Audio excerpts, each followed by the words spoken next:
Welcome to HTV Telugu.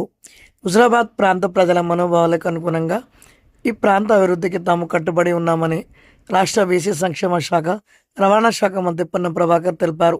మంగళవారం Huzurabad municipal chairman Suhasini పదవి బాధ్యతల స్వీకరణ మహోత్సవ కార్యక్రమానికి మంత్రి పొన్నం, చొప్పదండి ఎమ్మెల్యే సత్యం, హుజరాబాద్ కాంగ్రెస్ పార్టీ నియోజకవర్గ ఇన్ఛార్జ్ ఉడతెల ప్రణవ్ ముఖ్య అతిథులుగా హాజరయ్యారు. ఈ సందర్భంగా హుజరాబాద్ అంబేద్కర్ చౌక్ వద్ద అంబేద్కర్ విగ్రహానికి పూలమాలలు వేసి నివాళులర్పించారు. అనంతరం మున్సిపల్ కార్యాలయం వరకు భారీ ఎత్తున ర్యాలీ నిర్వహించారు. మార్గ మధ్యంలో మాజీ రాజ్యసభ సభ్యులు రాజేశ్వరరావు, జగ్జీవన్ రామ్ విగ్రహానికి పూలమాలలు వేసి నివాళులర్పించారు. అనంతరం మున్సిపల్ కార్యాలయ ఆవరణలో ఏర్పాటు చేసిన ప్రజాపాలన ప్రగతి ప్రణాళిక కార్యక్రమంలో పాల్గొన్నారు. అనంతరం వారు మాట్లాడుతూ, కొన్నేళ్ల నుండి హుజరాబాద్ ప్రాంతంతో మంచి సంబంధాలు కలిగిన పొన్నం ప్రభాకర్ ఈ ప్రాంతానికి పెద్దన్న పాత్ర పోషించాలని, ఎంపీగా ఉన్న సమయంలో అనేక అభివృద్ధి కార్యక్రమాలు చేశారని, అటు హుస్నాబాద్ ఇటు హుజరాబాద్ను రెండు కళ్ళతో చూస్తూ అభివృద్ధికి నిధులు కేటాయించాలని కోరారు.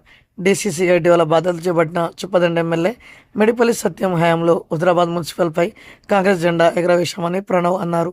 హుజరాబాద్లో పార్టీలకు అతీతంగా హుజరాబాద్ అభివృద్ధి కట్టుబడి ఉండాలని, ఎన్నికల్లో ఇచ్చిన హామీలను ఒక్కొక్కటిగా నెరవేరుస్తున్నామని, రాష్ట్రంలో ఏ ఎన్నికలు వచ్చినా కాంగ్రెస్ పార్టీ విజయం సొంతం చేసుకుంటుందన్నారు. నూతనంగా పదవి బాధ్యతలు స్వీకరించిన మున్సిపల్ పాలక వర్గానికి అభినందనలు తెలిపారు. అనంతరం పొన్నం ప్రభాకర్ మాట్లాడుతూ, హుజరాబాద్ అభివృద్ధికి సీఎం రేవంత్ సహకరిస్తామని తన మాటగా ప్రత్యేకంగా చెప్పారని, ఎన్నికల వరకే రాజకీయాలని ప్రజల ఆకాంక్షలకు అనుగుణంగా పనిచేయాలని పిలుపునిచ్చారు.